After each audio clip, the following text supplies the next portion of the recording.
Hello viewers, welcome to Super Prime. 10th sum பார்க்கலாம்.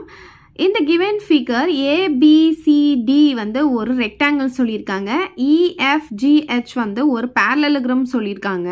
இதில் வந்து D உடைய length கேட்டிருக்காங்க. இந்த D பார்த்தீங்கன்னா இந்த GFக்கும் EHக்கும் perpendicular-ஆ இருக்குது அப்படின்னு சொல்லியிருக்காங்க. இங்கே பாருங்கள் perpendicular கொடுத்துருக்காங்க. ஸோ நமக்கு என்ன கண்டுபிடிக்க சொல்லியிருக்காங்கன்னா இந்த D தான் எவ்வளோன்னு கேட்குறாங்க. இந்த லென்த் வந்து கேட்குறாங்க. இந்த D பார்த்தீங்கன்னா இந்த parallelogramத்தோடைய ஹைட்டாக இருக்கும். இப்போ perpendicular அப்படின்னு கொடுத்தாங்கன்னா இது வந்து ஹைட்டுன்னு அர்த்தம். ஸோ இந்த ஹைட்டை நமக்கு வேணும்னா இந்த parallelogramத்தோடைய ஏரியாவும் இதோடைய பேஸும் தெரிஞ்சிச்சுன்னா இந்த ஹைட்டை நம்ம கண்டுபிடிச்சிடலாம். ஏன்னா parallelogram ஏரியா ஃபார்முலா என்ன, பேஸ் இன்ட்டு ஹைட் இல்லையா? அதனால ஹைட் வேணும்னா நமக்கு ஏரியாவும் பேஸும் தெரிஞ்சிச்சுன்னா நம்ம ஹைட்டை கண்டுபிடிச்சிட முடியும். ஃபர்ஸ்ட் இந்த parallelogramத்தோடைய பேஸும் ஏரியாவும் கண்டுபிடிக்கணும். ஸோ ஃபர்ஸ்ட் பேஸ் வந்து கண்டுபிடிச்சிக்கலாம். ஸோ இதுதான் வந்து பேஸு, இதுவும் பேஸ் தான். ஓகே, இப்போ பாருங்க, நான் இப்போ இந்த ட்ரையாங்கிள் எடுத்துக்கிறேன். இப்போ இது வந்து ஒரு ரெக்டாங்கிள் அப்படின்னு சொன்னதுனால கண்டிப்பாக இந்த 4 ஆங்கிளும் எப்படி இருக்கும்னு பார்த்தீங்கன்னா 90 டிகிரியாக இருக்கும். ஸோ இந்த ட்ரையாங்கிள் பார்த்தீங்கன்னா ஒரு right angle triangle. Right angle ட்ரையாங்கிளில் பித்தாகரஸ் தியரம் யூஸ் பண்ணி 2 சைடு தெரிஞ்சிச்சுன்னா 3வது சைடு நம்மளால கண்டுபிடிக்க முடியும்.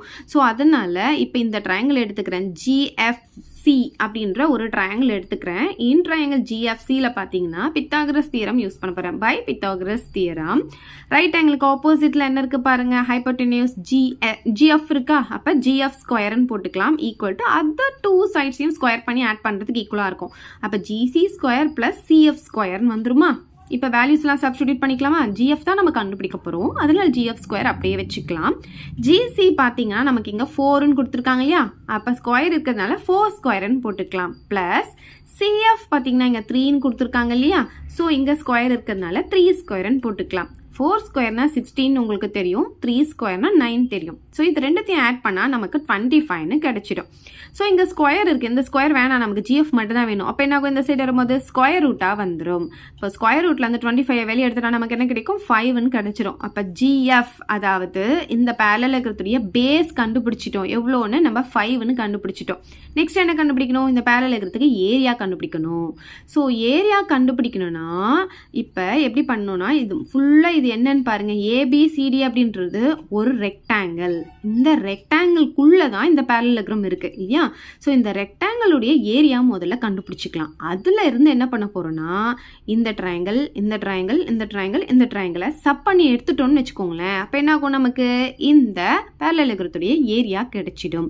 ஸோ அப்போ parallelogramத்துடைய ஏரியா கண்டுபிடிக்கணும்னா ஏரியா ஆஃப் parallelogram EFGH கண்டுபிடிக்கணும்னா நம்ம என்ன பண்ணணும், ஏரியா ஆஃப் ரெக்டாங்கிள் கண்டுபிடிக்கணும். முதல்ல ஏரியா ஆஃப் ரெக்டாங்கிள் ABCD கண்டுபிடிக்கணும். அதுலேருந்து எதை சப் பண்ண போகிறோம், இந்த 4 ட்ரையாங்கிளுடைய ஏரியாவையும் சப் பண்ண போகிறோம். ஸோ ஏரியா ஆஃப் 4 ட்ரையாங்கிள்ஸை வந்து சப் பண்ணுறோம், மைனஸ் பண்ணுறோம். அதை நல்லா ஞாபகம் வச்சுக்கோங்க. இதை ஈக்குவேஷன் 1ன்னு எடுத்துக்கலாம். இதில் தான் நம்ம வந்து கண்டுபிடிச்சி சப்ஸ்டிடியூட் பண்ண போகிறோம். ஸோ ஈக்குவேஷன் 1ன்னு எடுத்துக்கோங்க. ஃபர்ஸ்ட் வந்து இதை கண்டுபிடிச்சிக்கலாம். ஏரியா ஆஃப் ரெக்டாங்கிள் ABCDயை கண்டுபிடிச்சிக்கலாம். ரெக்டாங்கிளுடைய ஏரியா ஃபார்முலா நமக்கு தெரியும் இல்லையா, length into breadth. So length அப்படின்னு சொல்லும் போது DC தான் இந்த ரெக்டாங்கிளுடைய லென்த்தா இருக்கும். ஸோ எல்லுக்கு பதிலாக நம்ம என்ன பண்ணிக்கலாம், DC அப்படின்னு போட்டுக்கலாம். இன்ட்டு பேஸ் பார்த்தீங்கன்னா இதுதான் இதோடைய பேஸ், BC தான் இந்த ரெக்டாங்கிளுடைய பேஸ். அப்போ BCன்னு போட்டுக்கலாம். இப்போ பார்த்தீங்கன்னா லென்த் வந்து நமக்கு ஃபுல்லாக கொடுக்கல. இங்கேருந்து இது வரைக்கும் 6ன்னு கொடுத்துருக்காங்க, இங்கேருந்து இது வரைக்கும் 4ன்னு கொடுத்துருக்காங்க. அப்போ நமக்கு லென்த் வேணும்னா என்ன பண்ணணும், இது ரெண்டுத்தையும் ஆட் பண்ணாதான் நமக்கு லென்த் கிடைக்கும். அப்போ 6ஐயும் 4ஐயும் ஆட் பண்ணால் 10. அப்போ என்ன பண்ணலாம், இங்கே 10ன்னு போட்டுக்கலாம். இன்ட்டு BC பார்த்தீங்கன்னா இதுவும் வந்து நமக்கு என்ன கொடுத்துருக்காங்க, இங்கேருந்து இது வரைக்கும் 3ன்னு சொல்லியிருக்காங்க, இங்கேருந்து இது வரைக்கும் 5ன்னு சொல்லியிருக்காங்க. அப்போ இது ரெண்டுத்தையும் ஆட் பண்ணிக்கலாமா, 5ஐயும் 3ஐயும் ஆட் பண்ணால் 8ன்னு வருமா? இப்போ இது ரெண்டுத்தையும் மல்டிப்ளை பண்ண போகிறோம். மல்டிப்ளை பண்ண என்ன ஆகும், நமக்கு 18 கிடைச்சிடும். இப்போ நம்ம என்ன கண்டுபிடிச்சிட்டோம், ஏரியா ஆஃப் ரெக்டாங்கிள் ABCDயை கண்டுபிடிச்சாச்சு. நெக்ஸ்ட் என்ன கண்டுபிடிக்கணும், ஏரியா ஆஃப் 4 ட்ரையாங்கிள்ஸ். இந்த 4 ட்ரையாங்கிள்ஸ்க்கும் நம்ம என்ன கண்டுபிடிக்கணும், இப்போ ஏரியா கண்டுபிடிக்கணும். சரி, ஏரியா ஆஃப் 4 ட்ரையாங்கிள்ஸ்ன்னு போட்டுக்கோங்க. இப்போ இங்கே பாருங்களேன், இது பார்த்தீங்கன்னா ஒரு ரைட் ஆங்கிள். ரைட் ஆங்கிள் ட்ரையாங்கிளுக்கு ஏரியா கண்டுபிடிக்கணும்னா ஃபார்முலா என்ன, half into B into H, base into height. So இது பேஸ், இது ஹைட்டு அப்படின்னு எடுத்துக்கிட்டோம். 4 3ன்னு வந்திருக்கு. இப்போ அதே மாதிரி இதுக்கு ஆப்போசிட்டில் இங்கே பாருங்கள், இதுவும் ஒரு ரைட் ஆங்கிள் ட்ரையாங்கிள். இதுவும் பேஸ் வந்து இங்கே 4, இங்கே வந்து ஹைட் வந்து 3. ஸோ நம்பர்ஸ் பாருங்கள், 4 3, இங்கேயும் 4 3 இருக்கா? ஸோ ரெண்டுமே சேமாக இருக்கிறதுனால இதோடைய ஏரியாவும் எப்படி இருக்கும், சேமாக தான் இருக்கும். அப்போ ஏரியா ஆஃப் ஏஇஹெச்சும் ஏரியா ஆஃப் ட்ரையாங்கிள் ஜிஎஃப்சியும் எப்படி இருக்கும் ஈக்குவலாக இருக்கும். ஸோ அதை தான் நான் இங்கே எழுதியிருக்கேன். ஸோ ஏரியா ஆஃப் ட்ரையாங்கிள் ஏஇஹெச்சும் equal to area of triangle ஜிசிஎஃப்பும் ஈக்குவலாக இருக்கும். ஃபார்முலா என்ன half into B into H இல்லையா? ஸோ ஆஃப் போட்டுக்கலாம். பி இன்ட்டு ஹெச் ரெண்டுமே மல்டிப்ளைல இருக்கிறதுனால நம்ம எப்படி வேணாலும் மாற்றி எழுதிக்கலாம். ஸோ இங்கே பேஸ் ஆகிட்டும் 3 into 4 இருக்குது, இங்கே 4 into 3 இருக்குது. ஸோ நம்ம எப்படி வேணாலும் எழுதிக்கலாம் மல்டிப்ளைல இருக்கிறதுனால. ஸோ 3 into 4னு எழுதிக்கிறேன். இப்போ இது கேன்சல் பண்ண என்ன ஆகும் நமக்கு? இது வந்து 2 times கேன்சல் ஆகும். 3 2s 6 நமக்கு கிடச்சிரும். ஸோ அதே மாதிரி தான் இப்போ இந்த 2 ட்ரையாங்கிளும் எடுக்க போகிறோம். இந்த ட்ரையாங்கிளும் நமக்கு ரைட் ஆங்கிள் ட்ரையாங்கிளாக இருக்கிறதுனால half into B into H தான் ஃபார்முலா நமக்கு. ஸோ என்ன ட்ரையாங்கிள்னு பார்த்தீங்கன்னா டிஹெச்ஜி, இங்கே பார்த்தீங்கன்னா EBF. ஓகே எழுதிக்கலாமா? ஏரியா ஆஃப் ட்ரையாங்கிள் டிஹெச்ஜியும் ஏரியா ஆஃப் ட்ரையாங்கிள் EBFO எப்படி இருக்கும்? ஈக்குவலாக இருக்கும். ஆஃப் இன்ட்டு பி இன்ட்டு ஹெச்னு போட்டுக்கலாம். Half into B into H வந்து இங்கேயும் 5 6 இருக்கா, இங்கேயும் 6 5 இருக்கா. ஸோ மல்டிப்ளைல இருக்கிறதுனால எப்படி வேணாலும் நம்ம எழுதிக்கலாம். 6 into 5னு போட்டுக்கோங்க. இதை 3 times கேன்சல் பண்ணிக்கலாம். 3 5s 15 கிடச்சிரும்.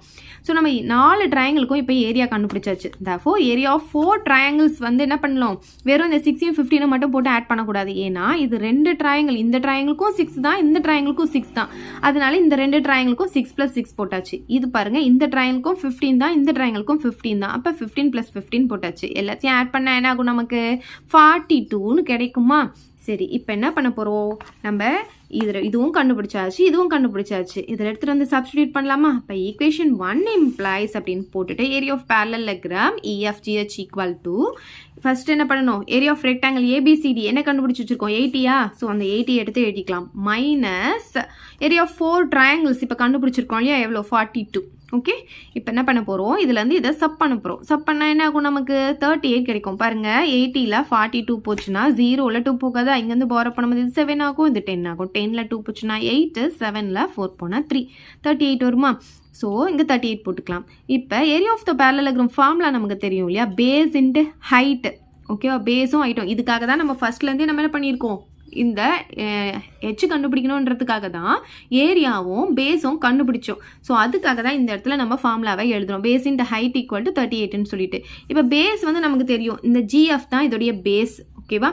சரி, இப்போ என்ன பண்ணிக்கலாம்? இங்கே பேஸ்க்கு பதிலாக GF போட்டுக்கலாம். ஹைட் வந்து என்னது? இந்த D தான் இதோடைய ஹைட்டு. ஸோ டின்னு போட்டுக்கலாம். Equal to 38. நம்ம GF வந்து ஸ்டார்டிங்லேயே கண்டுபிடிச்சி வச்சுட்டோம். GF வந்து 5 அப்படின்னு சொல்லிட்டு இதோடைய பேஸ் வந்து கண்டுபிடிச்சிட்டோம் 5ன்னு சொல்லிட்டு. ஸோ GF பதிலாக என்ன பண்ணிக்கலாம்? இங்கே 5ன்னு போட்டுக்கலாம். இன்ட்டு D ஈக்குவல் டு 38ன்னு போட்டுக்கலாம். அப்போ D பார்த்தீங்கன்னா இங்கே மல்டிப்ளைல இருக்க 5 இந்த சைடு வரும்போது என்ன ஆகும்? டிவைடில் வந்துடும். அப்போ 38 5ஆல் டிவைட் பண்ணுறப்ப 7 times என்ன ஆகும்? 35 வருமா? இப்போ பேலன்ஸ் 3 வரும்.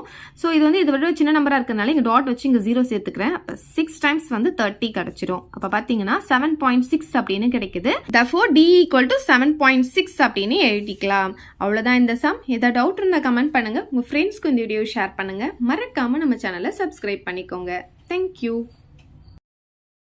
இந்த வீடியோ உங்களுக்கு பிடிச்சா லைக் பண்ணுங்க, ஷேர் பண்ணுங்க. இது வரைக்கும் நம்ம சேனலை சப்ஸ்கிரைப் பண்ணாதவங்க சப்ஸ்கிரைப் பண்ணிடுங்க. மறக்காம பக்கத்துல இருக்க பெல் பட்டனையும் பிரஸ் பண்ணிடுங்க.